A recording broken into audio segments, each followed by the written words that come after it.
Assalamualaikum warahmatullahi wabarakatuh. Hai semua, bertemu lagi dengan saya Siti Nurana di pembelajaran biologi. Semoga kalian semua sehat-sehat saja dan masih semangat ya.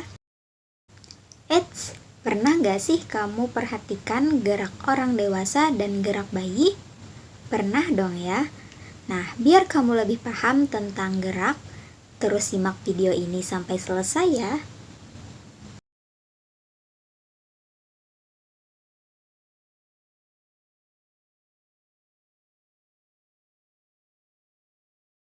Jadi, sekarang kita akan membahas tentang sistem gerak manusia. Apa sih sistem gerak itu? Apa fungsinya dalam kehidupan? Apa aja contohnya? Dan organ apa saja yang terlibat dalam sistem gerak? Yuk kita cari tahu. Sistem gerak itu adalah kerjasama antar organ-organ gerak sehingga bisa menciptakan gerakan yang dapat membantu aktivitas manusia. Nah, beruntung banget kan kita punya sistem gerak yang masih sehat, dan kalian jangan lupa jaga terus kesehatannya ya.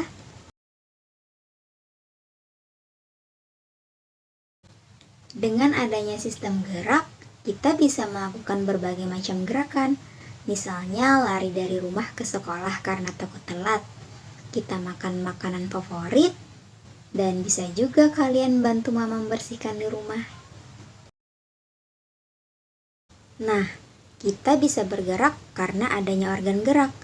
Nah, sekarang kamu tahu nggak sih kalau organ gerak itu ada dua, yaitu ada organ gerak aktif, yang itu otot, dan ada organ gerak pasif, yaitu rangka.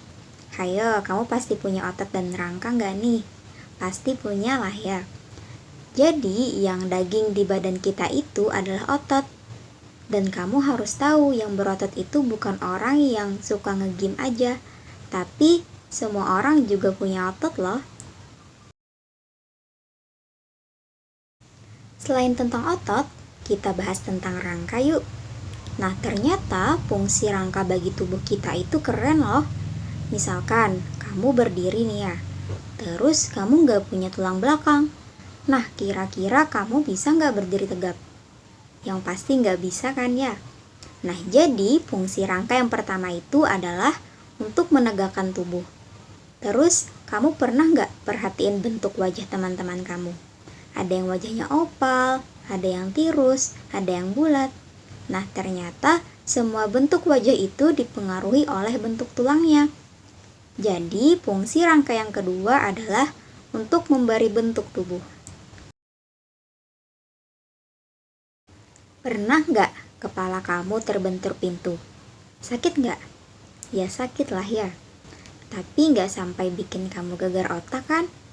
Nah, itu fungsi rangka yang ketiga, yaitu untuk melindungi bagian tubuh, khususnya organ tubuh bagian dalam yang lunak dan sensitif. Fungsi rangka yang keempat adalah sebagai tempat melekatnya otot. Jadi, otot atau daging kita itu menempel pada rangka. Nah, sekarang kamu tahu nggak bagaimana sel darah dibuat? Ya, sel darah dibuat di sumsum tulang belakang. Jadi, fungsi rangka juga sebagai tempat pembentukan sel darah merah dan sel darah putih. Fungsi rangka yang lainnya yaitu sebagai alat gerak pasif.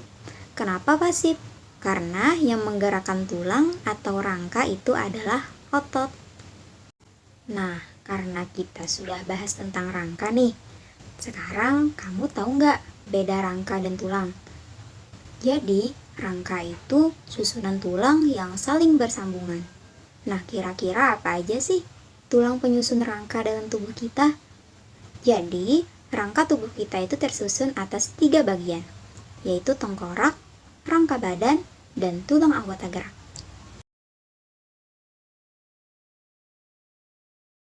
Tengkorak kita kayaknya kecil ya. Tapi tulang penyusunnya banyak loh.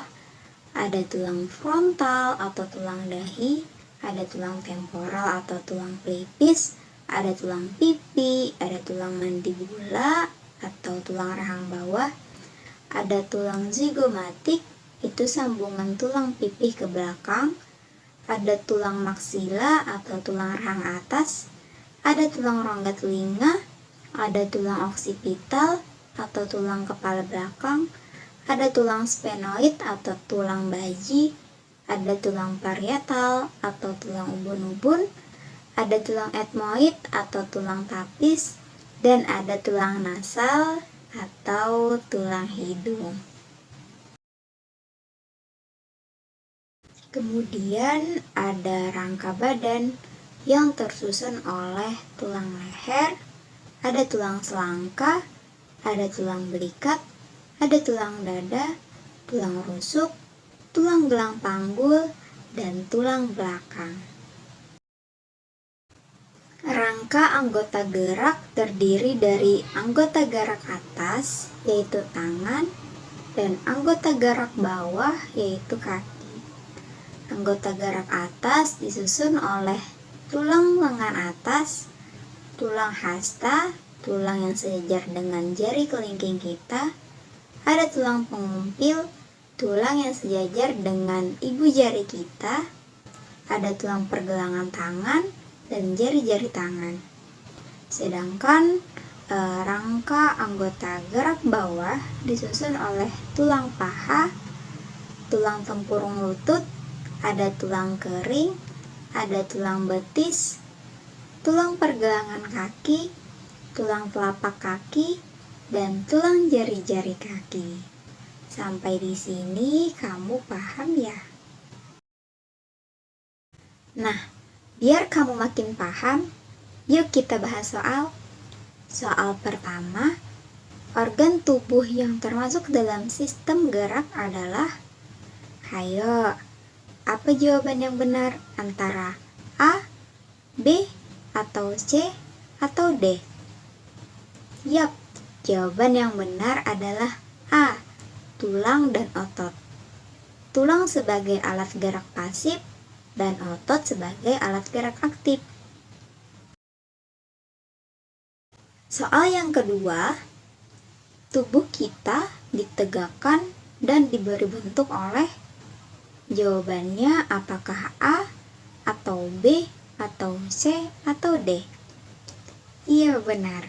Jadi jawaban yang paling tepat adalah C, rangka. Kita ingat lagi bahwa fungsi rangka salah satunya untuk menegakkan tubuh dan memberikan bentuk tubuh.